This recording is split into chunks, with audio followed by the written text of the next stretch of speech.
¿Qué tal? Bienvenidos a una nueva entrega de Buenas Razones para Conversar.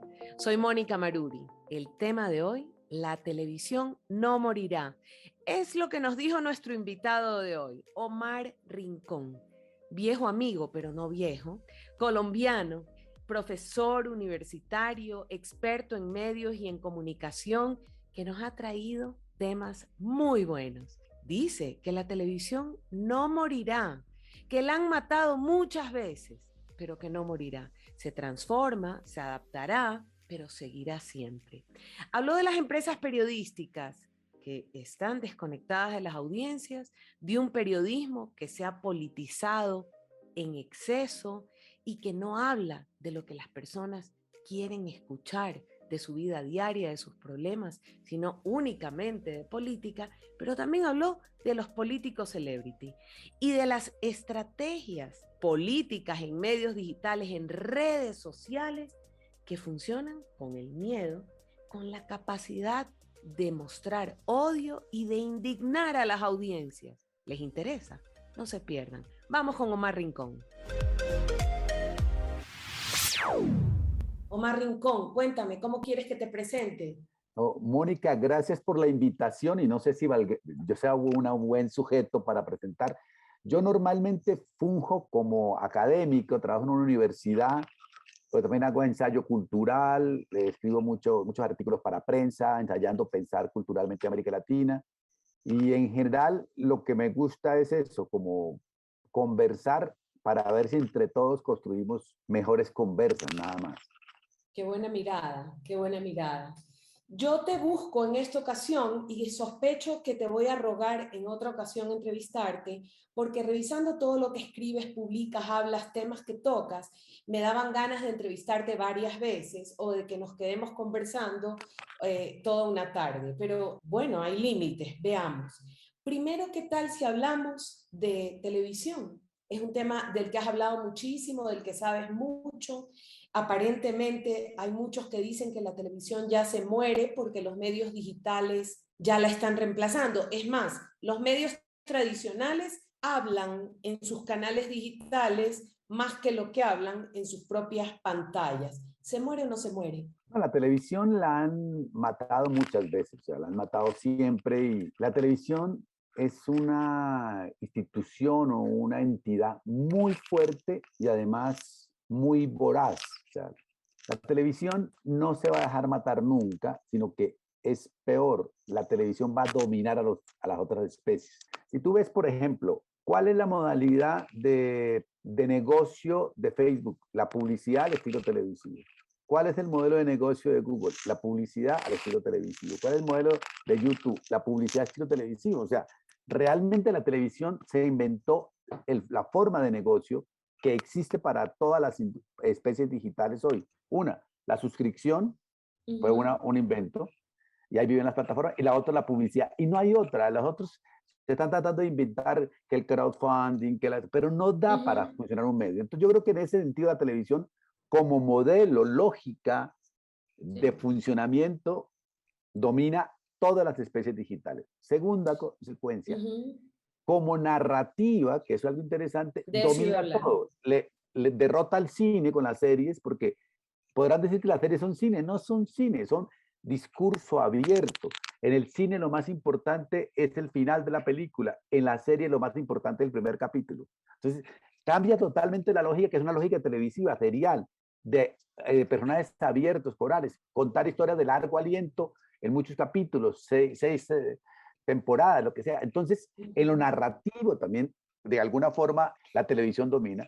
Y el tercer punto es que sí hay mucho más redes digitales, pantallas, pero si se hace un análisis, lo que más sale por YouTube y por Instagram son cosas que tienen el look televisivo. Entonces, de alguna forma, o programas televisivos, evidentemente para eso. Entonces, la televisión en ese sentido creo que no muere, sino que se reinventa y muta y se acomoda para todo.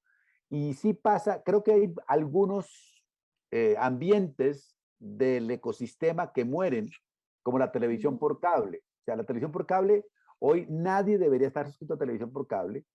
Claro, quiere inventarse Movistar el negocio de que nos suscribamos, pero ¿por qué razón te ofrecemos Netflix, no es que Netflix lo puedo comprar por aparte, me sale más barato. Te ofrecemos Amazon, está por aparte. Ahora con Disney Plus y Star Plus, pues ya no hay necesidad de tener cable porque teníamos cable por el fútbol, por el deporte, pero si ya va a estar en Star Plus, ¿para qué Ujú. voy a estar en cable? Entonces, la modalidad cable sí está muerta por una razón fundamental, que el gran cambio que pasó es que antes estábamos en un ecosistema en el que el En un emisor país. determinaba, el emisor Ujú. decía a tal hora, en tal horario, con tal contenido, con tal ética, con tal moralidad. Hoy la censura y la programación del entretenimiento la hace el La propio manejo yo. ciudadano.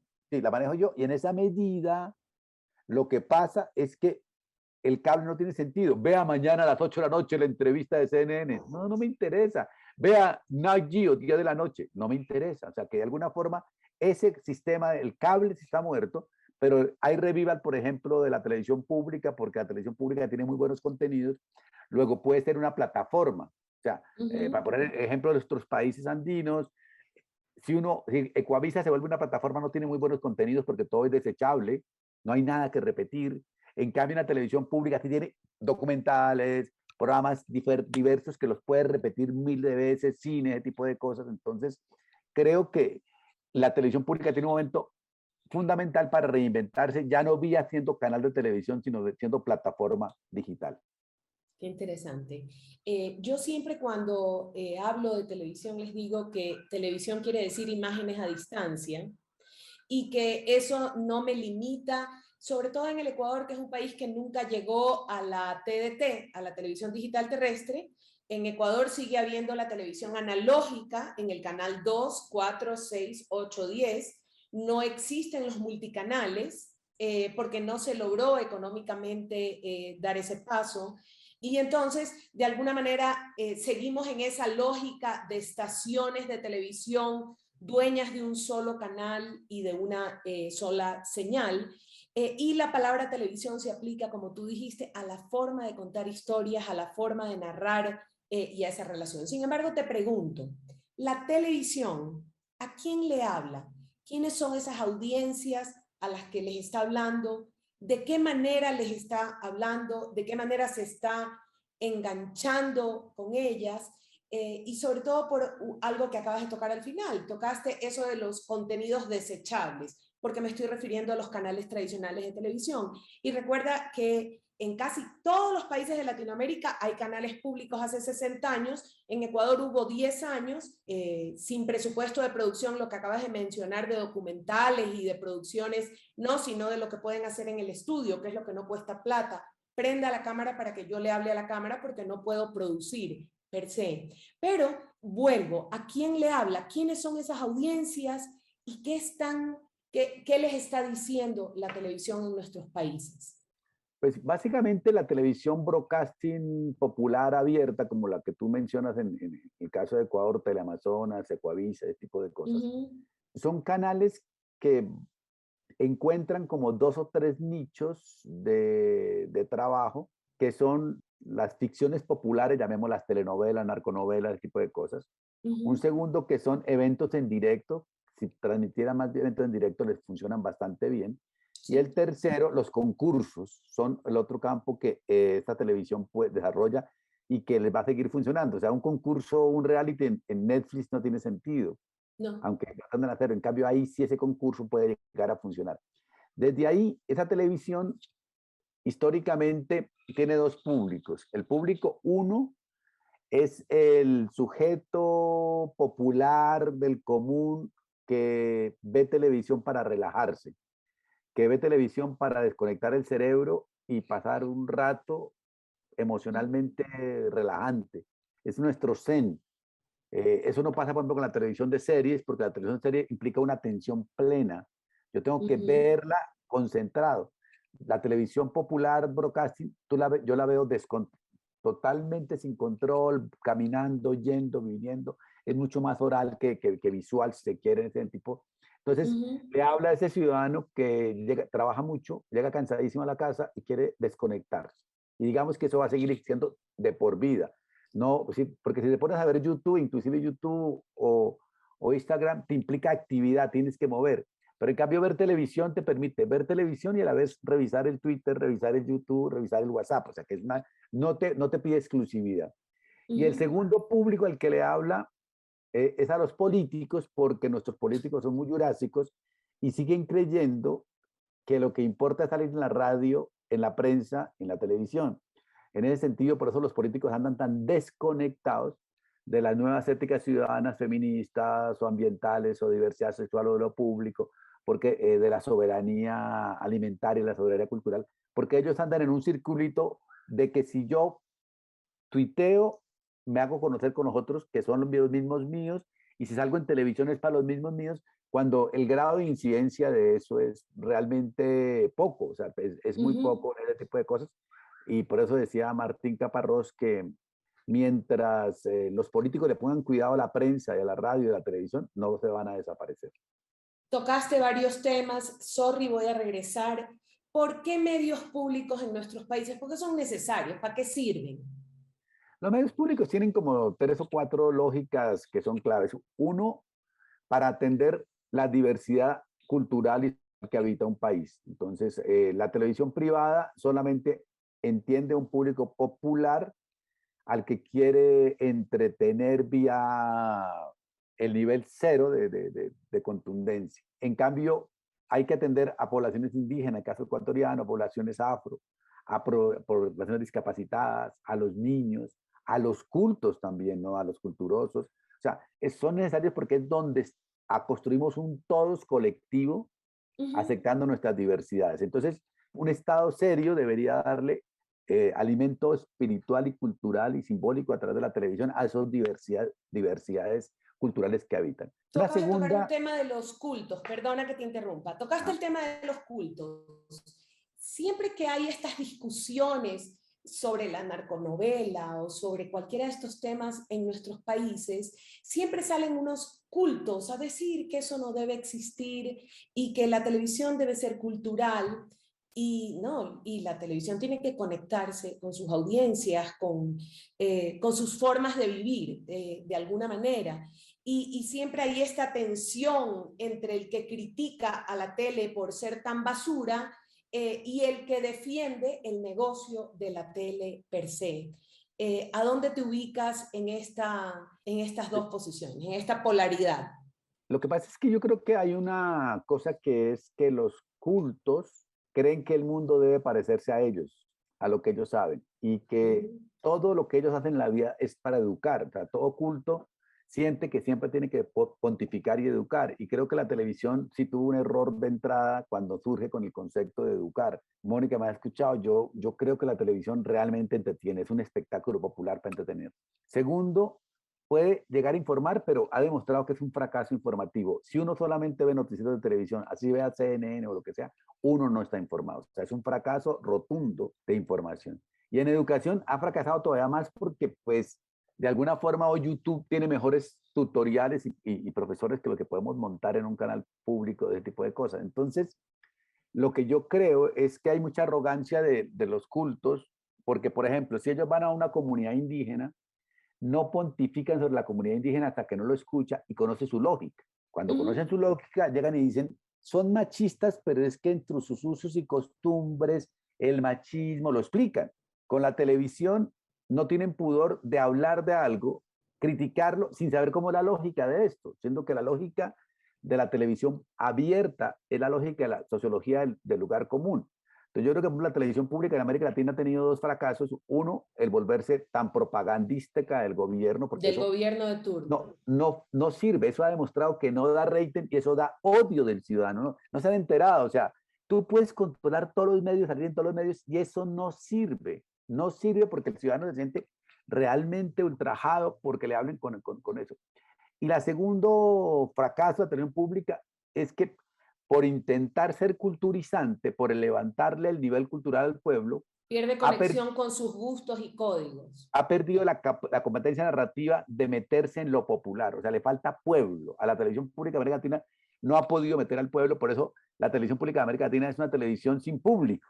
O sea, es una televisión pública sin público, sin rating. Entonces, yo creo que en ese sentido hay que lucharles. Y en ese sentido, sí, la televisión privada, la hollywoodense y la de todos nuestros países tienen una cosa clara, es que no les da pánico comenzar y arrancar en lo popular. Lo malo es que se quedan ahí y no son capaces de diversificar. Es como si, por decir una cosa, si comiera un asado de cerdo, no está mal, pero si todos los días comes asado de cerdo, el colesterol te aumenta y te mueres, ¿me entiendes? Entonces, en ese sentido, creo que los culturosos han sido incompetentes y los que hemos hecho televisión pública hemos sido incompetentes de meternos en el popular, de hacer parte del activo popular y se lo hemos dejado al privado asumiendo una posición de altura intelectual que creo que ser inteligente es narrar bien y no más. Me ha llamado muchísimo la atención este invitado de hoy, Omar Rincón, porque hemos aprendido mucho sobre la crisis del periodismo en la región, hemos aprendido mucho sobre los medios comerciales y públicos en nuestra región, sobre el rol de los medios públicos para que las audiencias reciban otro tipo de contenidos interesantes que muestren la diversidad, que muestren la identidad de las audiencias. Escuchemos a Omar.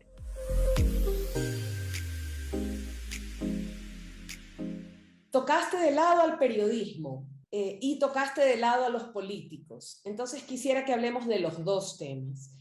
Por un lado, del periodismo que está tan cuestionado en nuestros países, el privado y el público por propagandístico y el privado en muchos casos por servir de parlante de ciertos políticos y por meterse en el juego de manipular la información. Ese es el primero. Y luego voy a preguntarte sobre los políticos que antes buscaban publicistas y buscaban buena publicidad para ganar elecciones y ahora buscan manipulación con inteligencia de información, con inteligencia de datos, y parece que funciona mucho mejor el miedo, el incitar miedo, que la persuasión. Te toqué dos temas, sí sé. Dale, uno primero. Bueno, en periodismo, sí, el periodismo está en una crisis radical y le echan la culpa a Internet y tiene un poco de razón. O sea, el Internet y las redes digitales han hecho que la información sea propiedad de Google y de Facebook y no de los medios. O sea, eso es verdad. O sea, no necesitamos ir a los medios para estar informado en lo que cada uno considere que estar informado. Segundo, el concepto de información cambió y eso los medios no se han enterado y por eso la crisis. Ellos siguen insistiendo que informar es hablar de los políticos. Y al ciudadano lo tiene harto los políticos. Los ciudadanos quieren hablar de gobernanza alimentaria o de soberanía alimentaria, de cómo me alimento, de la salud, de la educación, de los feminismos, del acoso sexual, del aborto, de las diversidades sexuales, de lo público, de la vida cotidiana, de la comida. Entonces, está totalmente, el segundo momento crisis es que está desconectado totalmente de las agendas ciudadanas, de interés ciudadano.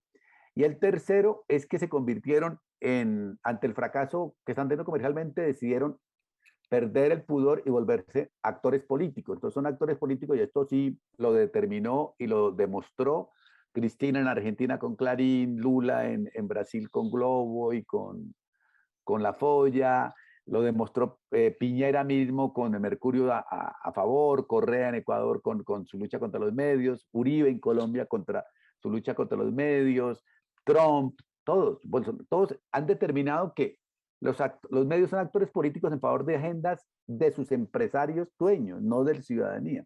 Entonces, ante este triunvirato, Internet, lejanía de las agendas, activismo por los dueños de sus medios, y un cuarto, que es que seguimos narrando como en el siglo XX cuando estamos en el siglo XXI. Entonces pareciera que hubiera un formato único de narración, una manera de hacer eso. Entonces, por ejemplo, los dos grandes íconos colonialistas del periodismo son el Watergate para el periodismo de investigación, de denuncia. Y seguimos denunciando y realmente en eso los periodistas hacen muy buen esfuerzo. Denuncian y denuncian. Ya no hacen ni cosquillas. O sea, Ortega salieron los Pandora Papers y no tumba un presidente, no, nadie. En Colombia el director de impuestos estaba en los Pandora Papers evadiendo impuestos de Colombia y no le pasa nada, ¿no? Nadie le hace caso. Y el otro es el periodismo narrativo, que todos contemos historias, contar historias.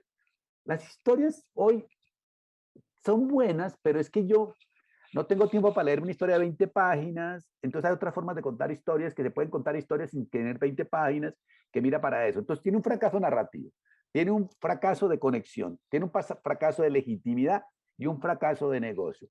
Ante eso, el periodismo, ¿qué le queda? Reinventarse, teniendo cierto de lo clásico y haciendo un nuevo canon de periodismo distinto. Y eso no lo está haciendo la televisión, no lo está haciendo la radio, no lo está haciendo la prensa. Afortunadamente en América Algunos Latina, medios medios independientes. digitales están intentando, la Barra Espaciadora, el Churo en Ecuador, Ojo Público en Perú, en Colombia 070, La Vorágine. O sea, hay una cantidad de reinvenciones, pues son reinvenciones en los tres sentidos. Estos medios generalmente son feministas o medioambientalistas o pro diversidad sexual o pro derechos humanos o pro protestas. O sea, tienen una agenda plena que todo el mundo conoce. Buscan narrativamente innovar, hacen podcasts, hacen videos, hacen memes, hacen de todo. Y tercero, de alguna manera, hacen un periodismo que genere comunidad, que genere encuentros de la gente. Entonces yo creo que el periodismo está en un momento terrible para los grandes medios porque no quieren cambiar. Entonces es ridículo porque siguen haciendo lo mismo como una farsa cuando ya se les cayó el vestuario y están desnudos y no quieren reinventarse y además lo único que hacen es copiar fórmulas gringas de parar a la presentadora frente a una pantalla, pero la información puede estar hecha mejor técnicamente, pero conceptual y ciudadanamente está muy lejana. Y en el caso colombiano, por ejemplo, el rating del noticiero, digamos, es 2 puntos y sube a la siguiente, la novela, y la novela sube a 10 puntos. O sea, demuestra que la gente encuentra más interesante ir a la ficción que ir a la realidad. Es más sano en todo caso. Y de los Digo, políticos, y de los así es. políticos te diría que lo que pasa es que eso tiene que ver con la historia de la comunicación. Cuando comenzó el siglo XX, un buen político era el que escribía bien. Él no tenía que ir a ninguna parte, por eso se habla de los grandes escritores que eran los políticos de los siglos XIX y comienzo del XX, y uno dice, pero yo nunca vi uno de esos. Después vino la radio y se volvió gran político, el que era gran orador, el que era capaz de ser orador y podía hablar 4 y 5 horas en la Plaza San Francisco y enartecía ese tipo de cosas. Luego vino con Kennedy el político televisivo, que ya importaba era que no sudara, sino que manejara bien la cámara, que dijera frases cortas, ese tipo de cosas. Una primera familia ejemplar, bella. Y todo, moverse ahí. Y después, ya con la aparición de las redes digitales, ya cambió totalmente y aparece el político entretenedor, nueva era, influencer, el político celebrity. Pero ahí, por ejemplo, en todos los casos, implicaba algo. El que escribía tenía que saber escribir algo y tener la cabecita formada en algo. El que hacía retórica radial tenía que saber poder armar un discurso para construir, tenía que saber la entonación, tener mucho vocabulario para moverse por eso. El televisivo tenía que mirar a las cámaras, todo ese tipo de cosas. El de hoy, al ser celebrity, tiene que ser singular en algo. Ya es donde los políticos se equivocan, porque todos quieren hacer lo mismo y no se puede hacer lo mismo por ese lado. Esa es la primera parte de la respuesta. Es como que sí, estamos en los políticos celebrities que tienen que tener una singularidad y que tienen que usar todo el ecosistema de especies digitales para comunicarse. Punto. Pero el segundo que tú mencionabas de que nos manipulan por Facebook, yo pienso que Facebook no es Facebook, sino Facebook, porque es donde viven las fake news. Sí, eso pasa, pero ha pasado históricamente también con el clientelismo. Nos han manipulado porque queremos creer nuestras verdades. El problema es que no es tan fácil hacerlo automático. Yo creo que los ciudadanos vamos aprendiendo, vamos como haciendo vacunas. Todos sabemos que todo es fake hoy en día. Hace 2, 3 años no sabíamos eso. Entonces creo que vamos evolucionando, pero sí son recursos muy útiles para llegarle a cada población con el mensaje que quiere llegarle. Para lo que más sirve eso es para llegar con una oferta totalmente encausada. Si es animalista, decirle que vamos a crear la ley porque los animales sean con conciencia humana. Si es terrateniente, vamos a salvar la tierra para que cada uno con su mensaje. Para eso sirve, para saber dónde están las audiencias, para ese tipo de cosas.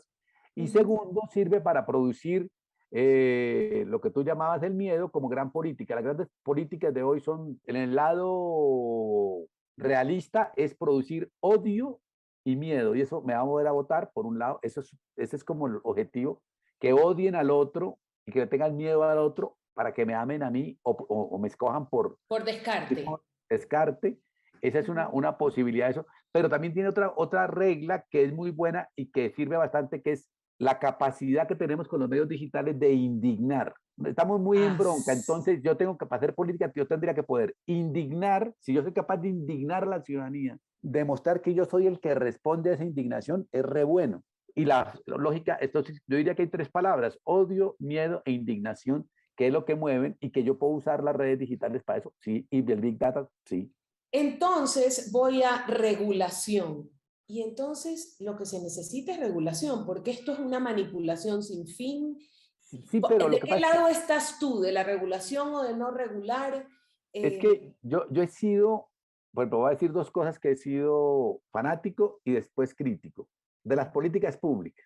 Entonces, yo creo que las políticas públicas son muy buenas. Y voy a poner un ejemplo, por lo menos en Colombia, la política pública dice, de todo lo que el Estado anuncie en las televisiones privadas, el 10% de ese anunciaje debe ir para la televisión pública.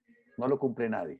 Entonces, son políticas públicas que, saludo la bandera. El caso ecuatoriano: la tercera parte de medios de comunicación debe hacer para los ciudadanos, sí, pero no le pusieron plata, entonces no sirve para nada, ¿me entiende? O sea, ponen una política pública reprogre, pero sin dolaritos, no funciona. Entonces, normalmente las políticas públicas son fatales porque lo que en el fondo se vuelven es en una censura, porque te ponen tantas reglas que no puede hacer nada. Entonces, no puede hacer esto, no puede hacer lo otro por la política pública por ese lado. En las regulaciones, yo estaría de acuerdo en regulaciones minimalistas. Por ejemplo, yo creo que hoy en día a Facebook, a Google y a todas las transnacionales hay que ponerles 3 puntos de regla y nada más. Una, que paguen impuestos en el país, o sea, que todos los que tenemos el sistema de adquisición de Netflix paguemos impuestos en el país, o sea, que me cobren el 10%, el 15% del IVA, que me lo cobren, yo estoy de acuerdo como ciudadano, y que quede para el país. Segundo, obligar por regla a que tengan un mínimo de programación hecha en el país, o sea, que, digamos, Ecuador es muy pequeñito, diga el 0.05, listo. Pero imagínate el 0.05 de Netflix, de Amazon, de Disney, de Star Plus. Eso lo puede regular directamente para ese tipo de situación, y eso genera soberanía cultural de movilización. Y tercero, de esta tiene que ser, yo la haría más colectiva, pero los países de América Latina nunca piensan colectivamente, porque que tenemos que regular externamente lo que llamaríamos las censuras, porque en este momento Facebook censura, pero ¿con qué reglas? ¿Por qué baja una protesta social y deja el odio? ¿Por qué la otra cosa? O sea, como que haya un código de ética colectivo que sea posible al cual acudir para decirle, señores, estos tipos de contenidos no pueden entrar acá. El problema es que estas redes son tan transnacionales que si el presidente de Ecuador se pone a decirle vamos a hacer esto, le dice, pero a ver, pero si fuera el de Ecuador, Bolivia, Perú, Argentina, Chile, Colombia, Venezuela, todos los países que no son Brasil, fuéramos en conjunto, les tocaría. Brasil fue, y Brasil se logró por el impuesto, logró poner mínimo de contenidos hechos en el país, o sea, ha logrado algunas cosas hasta que llegó Bolsonaro y mandó todo para la mierda. sí. Entonces, ¿Qué vamos eso fue terrible, pero digamos que yo estaría de acuerdo con regulaciones de 3, 4 puntos, pero lo que pasa es que normalmente los códigos de regulación son 80.000. Entonces, eso es hartísimo porque ni sirven, ni se aplican, y es como un saludo, como decimos en Colombia, a la bandera, o sea, un saludo a la nada. Me despido ya con mucha pena porque la verdad es que cuando converso contigo ni una palabra se desperdicia. Omar, Gracias. sí sabes que me quedo con el cuaderno lleno de preguntas, pero eso quiere decir que después de unos meses, bastantes meses, te voy a dar vacaciones y te voy a volver a invitar a conversar. No, yo, De verdad, muchas gracias. Me impresiona cuánto conoces de todos los países de la región, cuánto has ya pensado y analizado sobre nuestros medios y nuestra relación como audiencias con los medios y todo lo que nos puedes ayudar a seguir pensando, cómo repensarnos, es decir, a seguir conversando, cómo repensar nuestros medios y su rol en la sociedad. Te agradezco de verdad, Omar.